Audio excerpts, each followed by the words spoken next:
Yo, what's up guys, it's Maffu here, and this will be part 2 of my everything you need to know about KVK 1 and 2. Now in the previous video, I covered Alliance territory, resources, troops, city hall, commander level in the pre-KVK, so make sure you check that out if you're interested in that. Then I covered pre-KVK, including marauders, training troops, and marauder forts, so if you're interested in that, also check out that video. And I covered what entering KVK would look like and what you should be doing when you enter KVK. So if you need to know that, check that out. And again, I covered honor. What is honor? How do you get it? Why is it useful? So check that out in the first video. And in the first video, I also covered the Ruined Central Fortress, the buffs you get, the rewards you get, why it's good. So you want to know about that? Check that out in the first video. Now that I got that out of the way, let's get into the second part, which I'll be covering the map and the first fight of KVK 1. So if you're in KVK 2, don't worry about this video.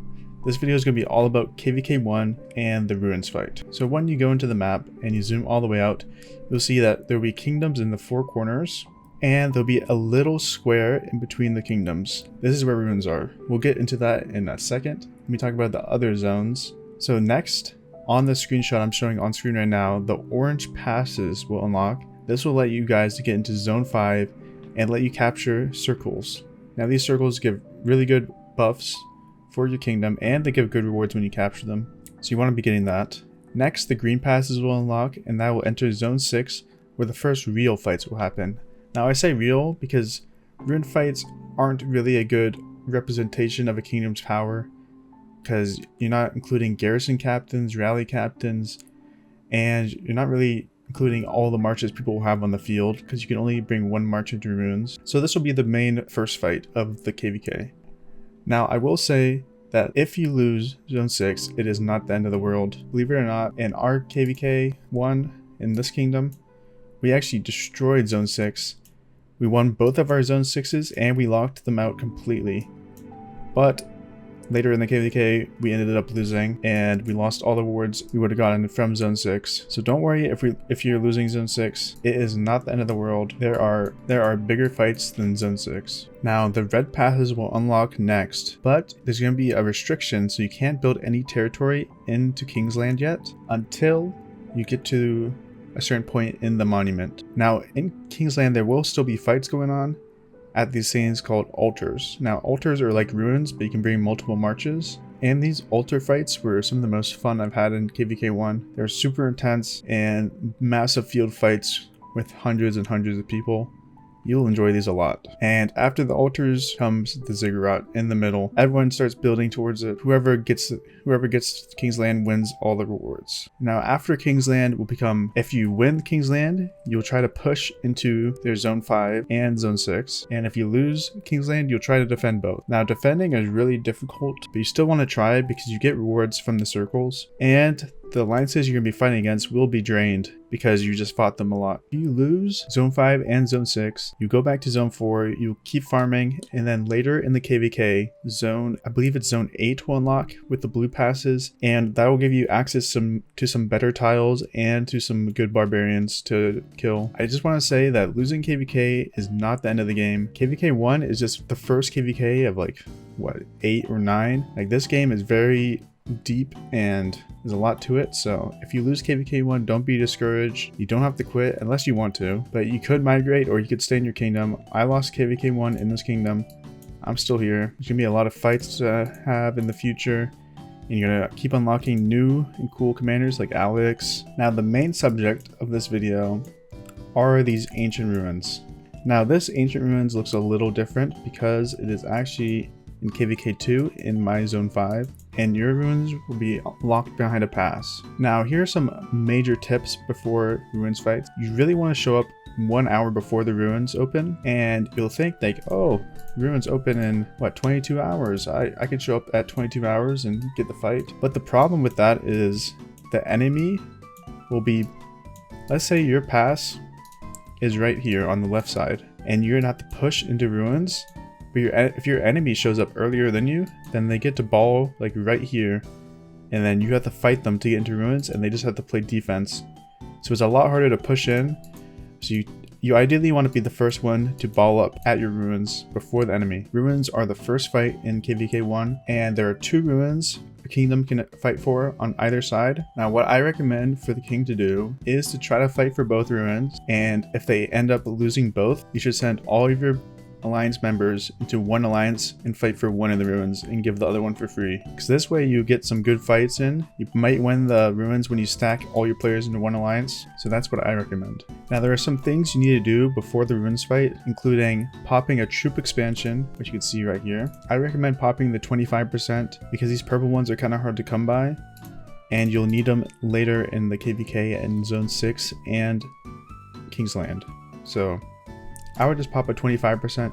This gives you 250k troops, and you should be good with that. Next thing you want to do is look for a rune. You want to gather a 10% health rune or a 7% attack and 7% defense rune. Now it comes down to like preference. The 7% attack and defense rune gives you more stats, but I would personally grab the health rune because health is what I believe the most important stat in the game. After you grab a rune, you want to go to your city theme and change this to a better city theme for the fight.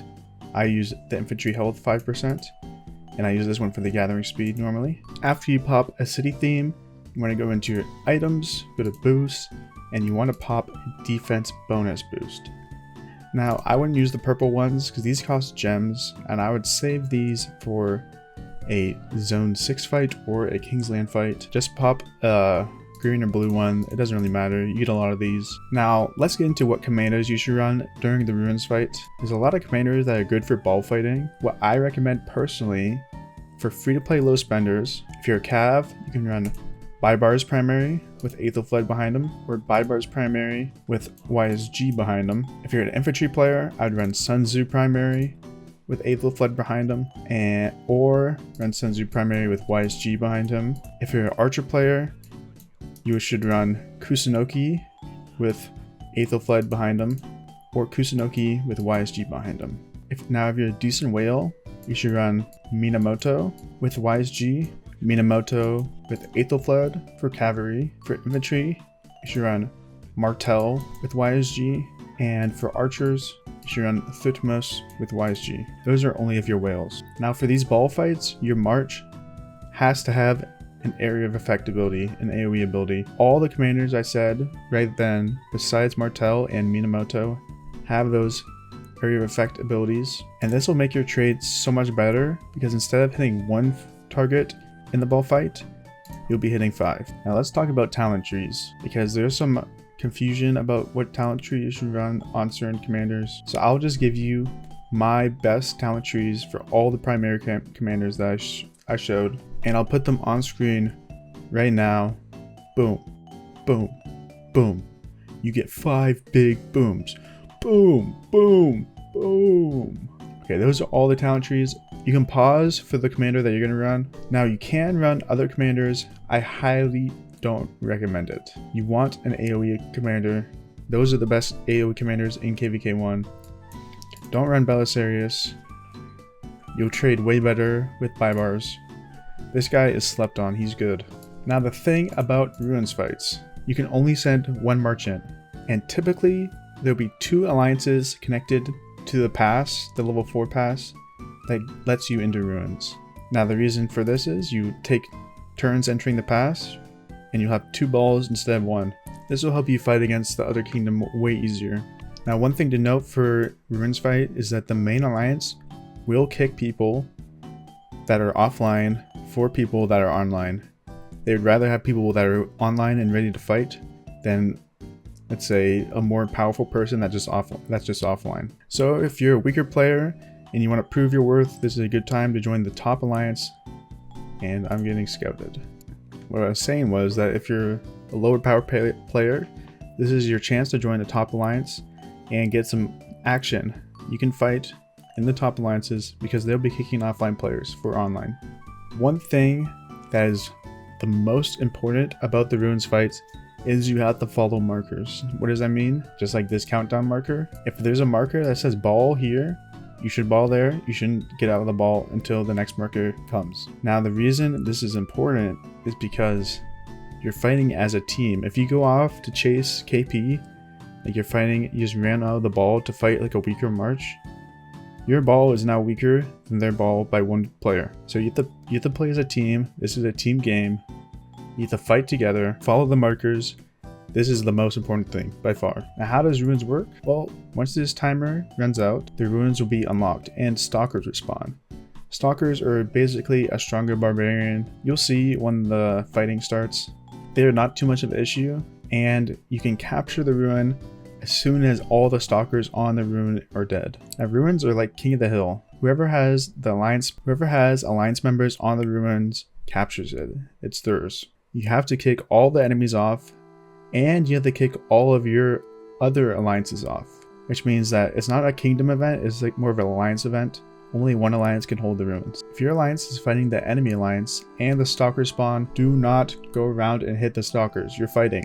Fight the enemy. This is really important. I've seen this so many times in KVK1. Now, it's important to know that other alliances in your kingdom can stop you from taking the ruins. So if you kick the enemy off and you have your other alliances in your kingdom on the ruins, I say start attacking them. And this is not a personal thing. Like, this is what my alliance leaders told me to do when in KVK1, because you want to get these ruins and get the points from them. Now, ruins last for 1 hour, and you want to hold the ruins for as long as possible because you get the points per minute. And after the hour is up, the ruins will lock up again with this bubble, and you'll do it again in 39 hours.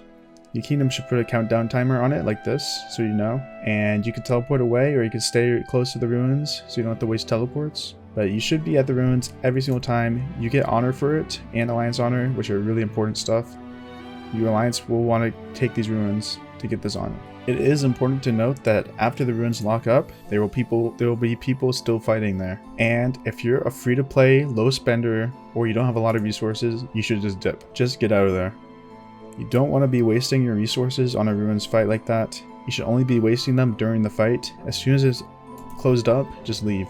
Now, if you're a whale and you have basically infinite resources, you can fight for as long as you want. But I will say that if you're a whale fighting after it closes up, your alliance members will see that and they'll want to do it too.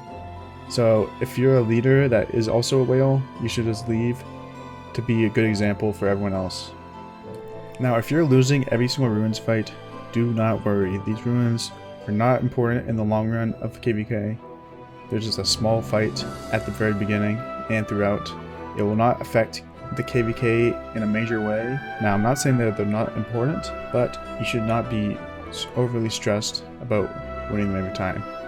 If you're losing and you're fighting for both, try my strategy of sending all of your alliance members into one alliance and fighting for one ruins instead of two. And yeah, have fun. This fight, I love the ruins fights. I don't like how these ones are set up because we don't get any fights for them because we won this zone, so enjoy them in KVK1.